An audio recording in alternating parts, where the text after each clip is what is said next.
경매로 낙찰을 받았는데 세입자 보증금 때문에 예상보다 1,000만 원 이상 더 쓰게 된 투자자가 있고요. 임대차 계약을 하실 때 본인은 다 맞다고 생각을 하세요. 그리고 중개사도 맞다고 얘기를 하시는데도 보증금을 떼인 경우도 있습니다. 이게 최우선 변제금이라는 날짜 하나 잘못 봐서 생기는 일입니다. 오늘 딱 하나만 가져가시면 돼요. 최우선 변제금의 기준은 계약한 날이 아니라 바로 이것이다. 이거 모르면 경매 투자자도 세입자도 둘 다 손해보게 됩니다. 자, 먼저 최우선 변제금이 뭔지부터 알려드릴게요. 사실 이 단어는 법조문 어디에도 없는 단어입니다. 단지 실무에서 쓰는 표현일 뿐이라는 거죠. 법에서는 요렇게 써요. 보증금 중 일정액을 다른 담보 물건자보다 우선해서 변제받을 권리라고 합니다. 쉽게 말하면 집이 경매로 넘어가도 세입자가 가장 먼저 돌려받는 돈이라는 거죠. 흔히 알고 계시는 우선 변제권과는 다른 개념이에요. 혼동하시면 안 되고요. 차이를 좀 말씀을 드릴게요. 우선 변제권이라는 것은 내가 받을 보증금을 우선적으로 받는다라는 거지만 우선한다라는 거의 의미가 순위에 따라 보장받는다라는 개념일 뿐이라는 거예요. 순위가 뒤로 밀리게 되면 다 못 받을 수도 있어요. 그래서 우선 변제권은 대항력을 갖춘 상태에서 확정일자를 추가적으로 받아야 성립이 된다라고 보시면 돼요. 근데 이 대항력이라는 거는 점유와 전입신고로 성립이 된다는 거죠. 우리가 계약을 쓰고 나서 확정일자를 받죠? 그게 중요하다라고 보시면 됩니다. 근데 최우선 변제금은 확정일자가 필요가 없어요. 대항력만 갖추면 된다라고 보시면 되고, 또 최우선 변제금은 조건이 있는데 소액 임차인이라는 거에 해당이 돼야 됩니다. 누구나 다 받는 게 아니고요. 보증금이 낮은 서민의 자산을 보호하자는 취지에서 정부에서 만든 기준이에요. 현재 서울 기준으로는 현재 보증금 1억 6,500만 원 이하인 보증금 소액 임차인에 대해서 여기에 최대 5,500만 원까지만 최우선 변제 대상이라고 보시면 됩니다. 최우선 변제금은 은행 근저당보다 앞서요. 그게 핵심이죠. 근데 이거는 지역에 따라서 시기에 따라서 보장받을 수 있는 금액이 다르다라는 겁니다. 자, 여기서부터 진짜예요.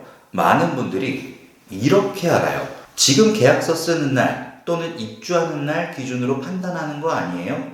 이렇게 생각을 하신다라는 겁니다. 완전히 틀린 얘기고요. 기준은 딱 하나만 보시면 돼요. 해당 부동산 등기부에 있는 선순위 담보 물건의 접수일, 쉽게 말하면 그 집에 가장 먼저 설정된 근저당, 그 날짜 기준으로 보셔야 된다는 거예요.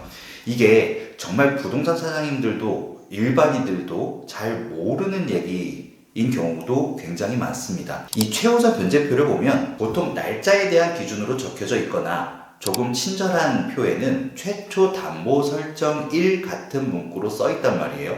이게 근저당이라고 생각하지 못하는 분들이 꽤 많다라는 거죠. 이 때문에 낙찰자나 새 들어 사시는 분들이 어떻게 피해 보는지를 한번 말씀을 드려볼게요. 자, 첫 번째 사례를 보시면 2024년에 낙찰받은 집이 있다라고 가정을 해볼게요. 세입자 보증금은 1억 5,500만 원. 그리고 이 세입자 보증금은 낙찰자가 인수하는 조건이라고 가정은 하지만 배당으로 일부 받을 수 있다라고 볼게요. 즉 낙찰자가 나중에 세입자한테 직접 돌려줘야 되는 돈인데 등기부를 보니까 2016년 8월에 설정된 근저당이 살아있어요. 낙찰자는 이거를 못 받고, 자, 낙찰자가 이렇게 계산을 합니다. 지금 서울 기준으로 5,500만 원까지 최우선 변제가 되니까 5,500 받아가고 1억 인수지만 얘는 어차피 배당을 받아가는구나 이렇게 생각을 했는데 1억을 배당을 받고 결국 5,500만 원은 물어줬어요. 즉 최우선 변제의 대상이 아니었던 거죠. 이 배당 계산을 낙찰자가 한 거는 첫째, 최우선 변제는 세입자가 5,500만 원 배당을 받아가고 타 보증금은 배당으로 소멸이 된다. 그래서 낙찰자가 별도로 인수해야 될 돈이 없다.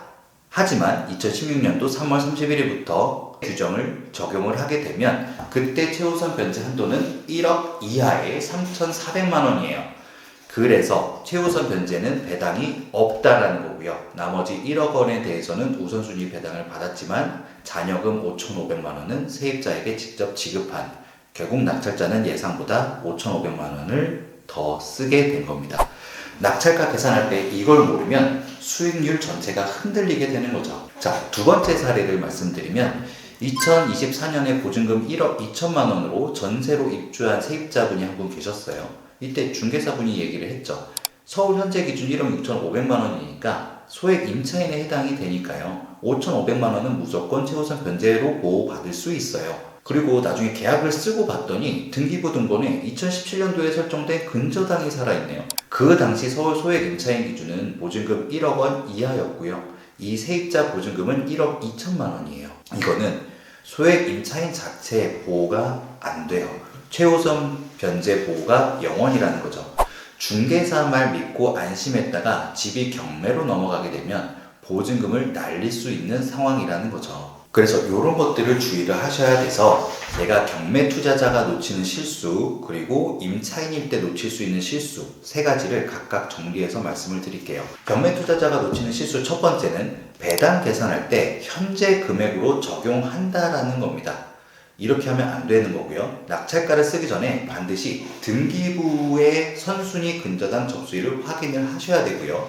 그 연도 기준 소액 임차인 한도로 배당 시뮬레이션을 다시 한번 하셔야 돼요. 자, 두 번째 실수는 근저당이 여러 개일 때 가장 오래된 것 기준인지 확인을 안 한다라는 거죠. 근저당이 3개가 있으면 가장 먼저 설정된 근저당 날짜 기준으로 보셔야 돼요.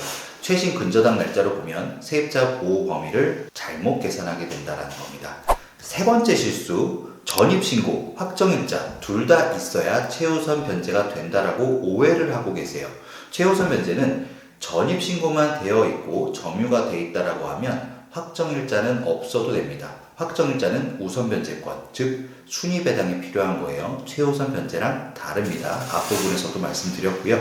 이런 부분들이 중개사들도 가장 많이 혼동하는 지점이라고 보셔도 돼요. 다음에는 세입자가 놓치는 실수 3가지를 좀 말씀드려 볼게요. 첫 번째, 중개사 말만 믿고 등기부 날짜 직접 확인하지 않으시는 분들, 혹시 또 선의의 중개사도 현재 기준으로 설명하는 경우가 많아요. 계약 전에는 직접 등기부 등본 열람해서 선순위 근저당 접수일 꼭 확인하셔야 됩니다. 자, 두 번째 실수, 현재 기준표만 보고 나는 소액 임차인이 맞다라고 안도하시는 분들이 있어요. 지금 기준으로 소액 임차인이 된다고 생각을 했는데 근저당 날짜로 보면 기준이 달라질 수 있다는 거죠. 현재 기준표를 확인을 하시고 그 다음에 등기부 등본 저당 날짜 확인, 그 연도 기준표 다시 확인, 이 순서로 교차로 확인을 꼭 하셔야 돼요. 세 번째 실수, 전입신고를 잔금일 당일에 안 하시는 분들이 있어요. 최우선 변제는 전입신고가 돼 있어야 보호를 받아요. 늦으면 대항력 자체가 흔들릴 수 있는 경우가 생기기 때문에 가능하면 잔금 치르는 날, 그날 바로 전입신고, 이거 반드시 지키시는 게 좋아요. 법적으로는 잔금을 치고 14일 이내에 전입신고를 하라고 나와 있으니 이걸 지키시면 됩니다. 자, 오늘 말씀드렸던 내용을 딱 3줄로 정리를 하나 해드릴게요. 첫 번째는 최우선 변제금은 기준이 계약일도 입주일도 아닌 선순위 근저당 접수일이라는 거. 둘째, 경매 투자자는 낙찰가 쓰기 전에 그 연도 기준으로 배당 시뮬레이션을 다시 하셔야 된다는 점. 세 번째, 중개사 말만 믿지 말고 등기부 날짜 직접 교차 확인하셔야 될 필요가 있다는 점. 이거 하나 알고 나면 경매 수익률 계산에도 전세 계약에도 완전히 달라질 수 있습니다. 오늘도 봐주셔서 감사드리고요. 다음 영상에서 더 좋은 영상으로 찾아뵙겠습니다. 감사합니다.